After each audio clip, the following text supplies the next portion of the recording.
Hello viewers. तो we got again positive week in bullions. अगर शुरू में थोड़ा देखें तो काफ़ी अच्छी तेज़ी देखने को मिली बुलियंस में, बट वीक एंड होते होते थोड़ी बहुत शांत हो गई वो तेज़ी। अगर वीकली गेंस देखें तो 3% गोल्ड में मिले हैं, एंड अगर सिल्वर में देखें तो 10% से ऊपर के गेंस दिखे हैं। और इस हफ्ते हमें रिकॉर्ड हाइज भी बनते हुए दिखे। गोल्ड में 143,500 से ऊपर के, एंड सिल्वर में देखें तो 2,92,900 से ऊपर के हाइस। अब इसमें जो मेजर फैक्टर्स जो प्ले किए हैं इस हफ्ते, वो एक तो यूएस के टैरिफ्स जो लग रहे हैं वो एक हैं, और उसके बाद जो ईरान में अनरेस्ट चल रहा है वो दूसरा फैक्टर प्ले किया है जो मेजर है। अब वीक के शुरू में क्या हुआ कि इन दोनों ही चीज़ों में थोड़ी अनसर्टेनिटी थी, इसलिए हमें एक अच्छी रैली देखने को मिली। बट वीक एंड होते होते क्या हुआ कि जो सुप्रीम कोर्ट का डिसीजन आना था वो भी डिले हो गया टैरिफ के लिए, एंड अभी कोई डेट नहीं आई है पर्टिकुलर कि कब आना है डिसीजन। एंड उसके साथ ही अगर ईरान का देखें तो उसके लिए भी ट्रम्प का जो स्टेटमेंट आया है उसके हिसाब से थोड़ा बहुत उसमें भी ईजिंग दिखी है।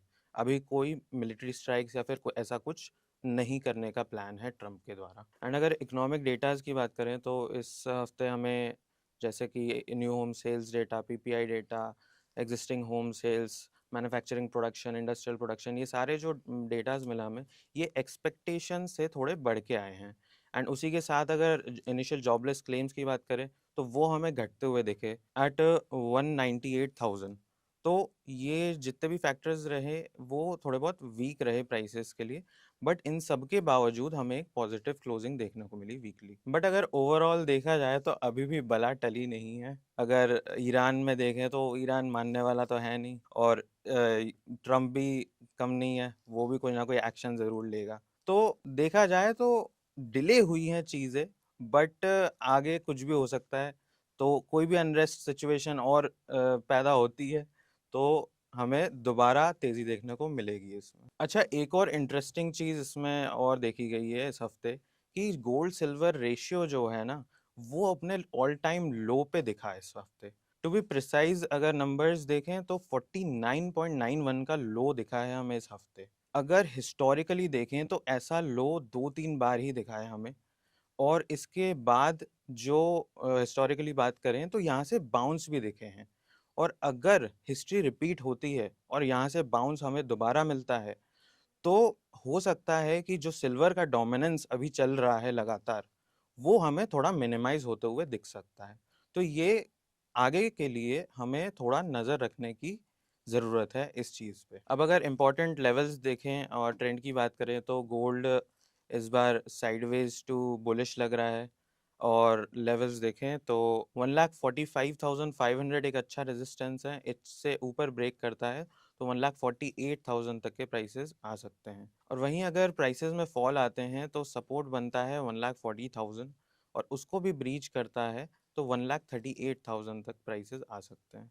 ओवरऑल देखें तो बाय ऑन डिप्स की स्ट्रैटेजी हम रख सकते हैं इसमें भी। और वहीं सिल्वर देखें तो वो भी साइडवेज टू बुलिश लग रहा है फॉर नेक्स्ट वीक। अगर रेजिस्टेंस देखें तो 3 लाख एक मेजर बनेगा, एज अ साइकोलॉजिकल लेवल भी है कि एक माइलस्टोन अचीव करेगा वो 3 लाख का। तो उसके बाद अगर वो भी ब्रीच करता है तो 3,12,500 फिर बनेगा। और अगर कुछ करेक्शन आते हैं, प्राइसेस फॉल होते हैं, प्रॉफिट बुकिंग आती है, तो 2,80,000 एक अच्छा सपोर्ट है।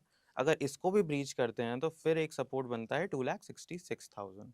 अगेन इसमें भी हम बाय ऑन डिप्स लेके चल सकते हैं strategy. Moving on to energies, crude oil देखें तो इस हफ्ते हमें शुरू में देखा कि थोड़ा ब्रेकआउट ले रहा है, बट अगर ऊपर रेजिस्टेंस देखें तो 5,600 का लिया और वहां से ही थोड़ा बहुत फॉल देखने को मिला हमें। ओवरऑल अगर देखें तो पॉजिटिव ही क्लोजिंग रही है वीकली, अराउंड 1.3% के गेंस के साथ क्लोज हुआ है। अब इसका जो मेजर रीज़न रहा वो देख ही रहे हैं कि ईरान में जो अनरेस्ट चल रहे हैं, प्रोटेस्ट्स हो रहे हैं, इनको लेकर ही रहा।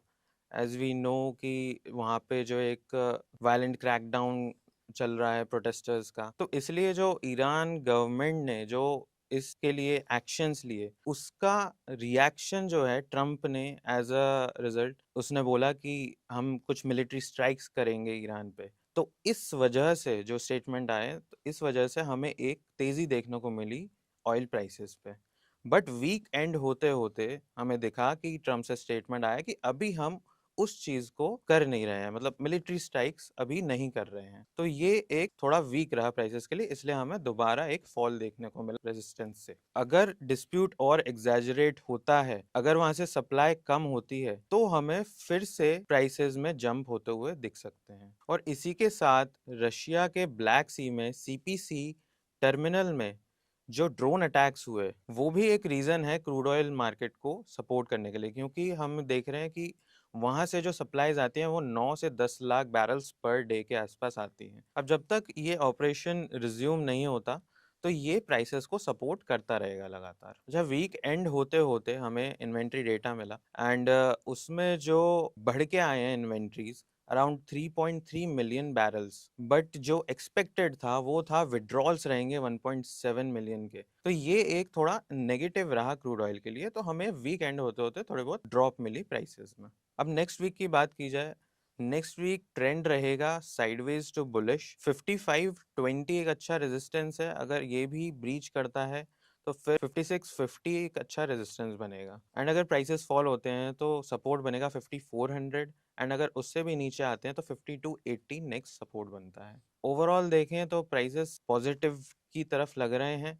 कोई भी ब्रीच होता है रेजिस्टेंस तो हम बाय करके चल सकते हैं, एंड अगर प्राइसेस फॉल भी होते हैं तो भी एक नीचे से सपोर्ट लेकर बाय कर सकते हैं हम। Thank you. Investments in securities are subject to market risks. Please read all related documents carefully.